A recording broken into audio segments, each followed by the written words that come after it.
दोस्तों welcome to my YouTube channel. मेरा YouTube channel में आप सभी का स्वागत है। दोस्तों आज हम बात करेंगे income tax return and savings account and current accounts के बारे में। मतलब किसी भी कंट्री का वीज़ा के लिए आपको आपका आईटीआर कितना होना चाहिए, उसके साथ आपका सेविंग्स अकाउंट कितना होना चाहिए और साथ में आपका करेंट अकाउंट का बैंक स्टेटमेंट या करेंट अकाउंट का ट्रांजेक्शन कितना या कैसा होना चाहिए, इन सारे चीज़ों के बारे में हम बात करेंगे। इस वीडियो का 2 एपिसोड होगा। पहला एपिसोड में हम बात करेंगे सेविंग्स अकाउंट, ये आईटीआर इनकम टैक्स रिटर्न के बारे में, और जो दूसरा पार्ट होगा उसमें हम डिस्कस करेंगे बैंक स्टेटमेंट के बारे में। तो दोस्तों चलिए शुरू करते हैं आज की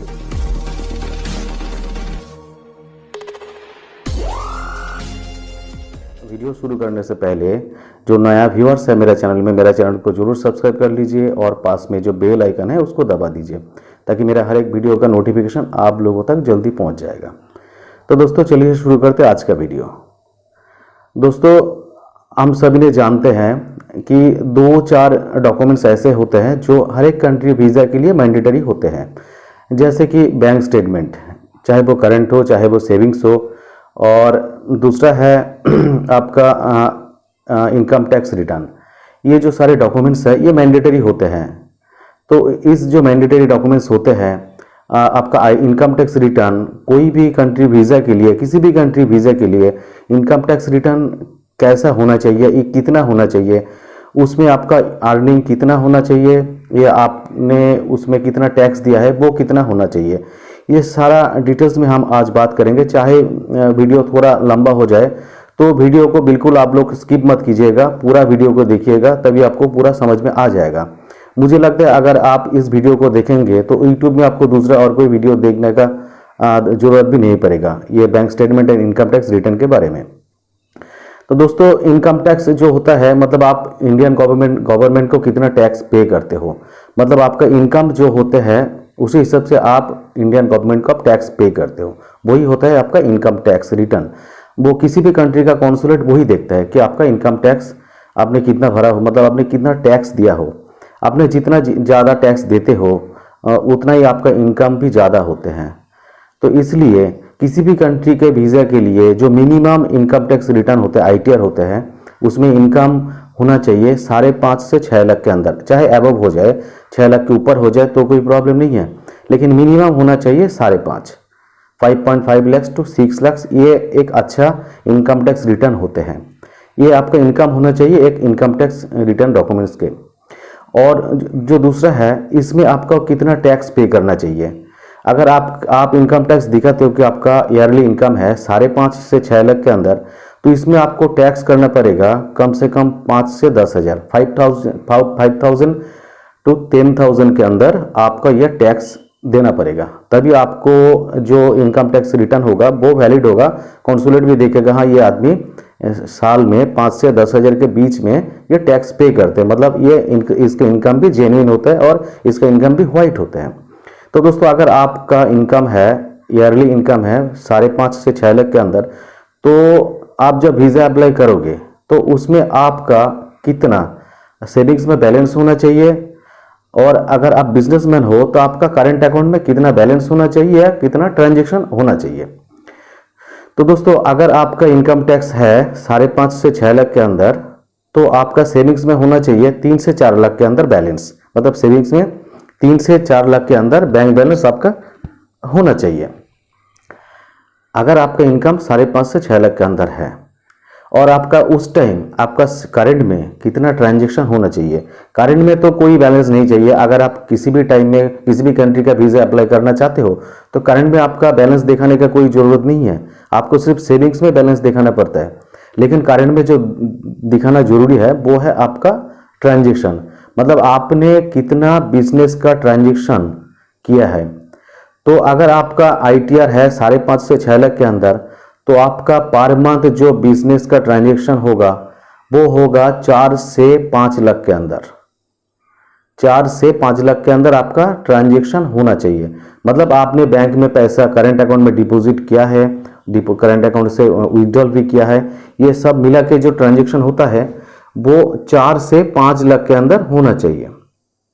मतलब अगर आप 3 महीने के लिए आप बैंक 3 महीने का अगर आप बैंक स्टेटमेंट निकालते हो करंट अकाउंट का, तो उसमें आपका ट्रांजैक्शन होना चाहिए 12 लाख से 15 लाख के अंदर ट्रांजैक्शन।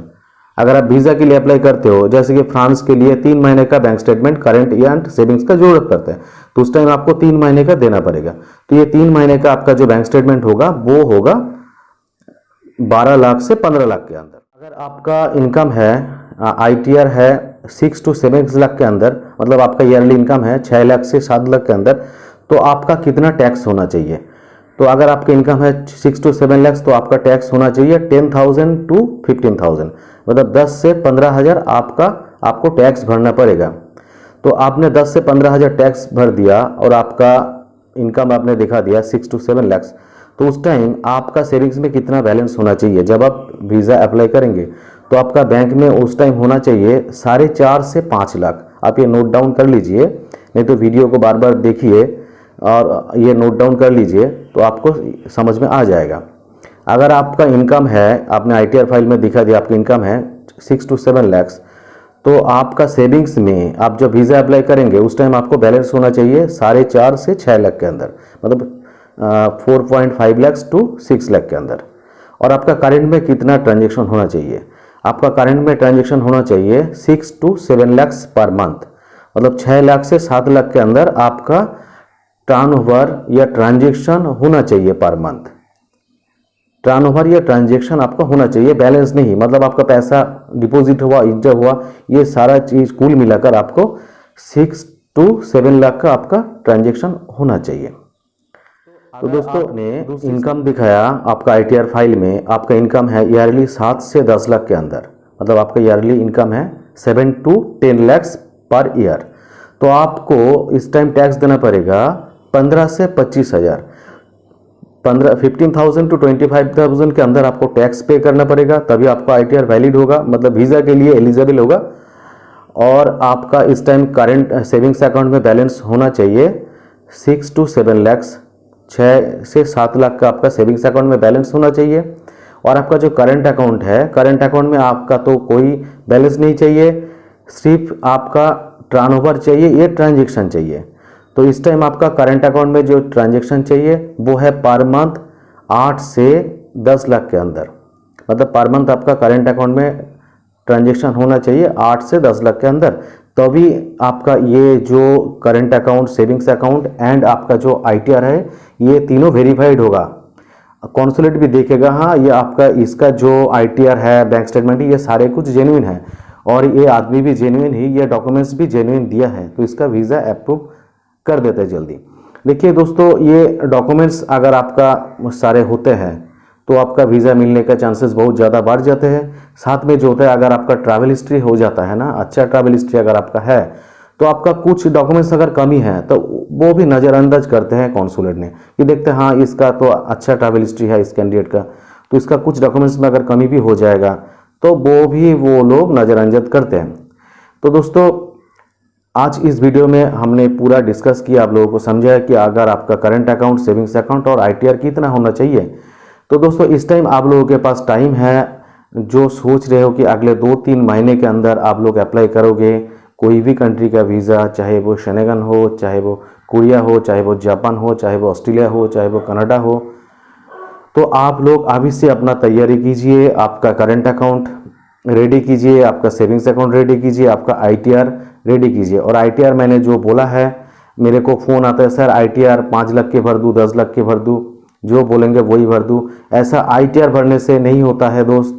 ITR के साथ आपका जो सेविंग्स अकाउंट और साथ में जो करंट अकाउंट होता है वो भी चाहिए, तभी आपका एक कॉम्बाइंड प्रोफाइल तैयारी होते हैं, रेडी होते हैं, मतलब कॉम्बाइंड प्रोफाइल होते हैं। और इसके ऊपर वीज़ा का जो रेशियो होता है वो सबसे ज़्यादा होते हैं। तो दोस्तों, ये वीडियो अगर आप लोगों को अच्छा लगा, वीडियो को जरूर लाइक कर दीजिए और आपके दोस्तों के अंदर ये वीडियो शेयर कर दीजिए, ताकि कोई अगर वीज़ा के लिए अप्लाई करना चाहते हैं उसको भी ये वीडियो देखकर समझ में आ जाएंगे कि वीज़ा के लिए डॉक्यूमेंट्स, मतलब बैंक स्टेटमेंट, ITR कैसे बनाया जाता है। तो दोस्तों, आज के लिए इतना ही। आप लोगों को फिर से बोलता हूँ, जो नया व्यूअर्स है मेरे चैनल में, मेरे चैनल को जरूर सब्सक्राइब कर लीजिए और पास में जो बेल आइकन है उसको दबा दीजिए।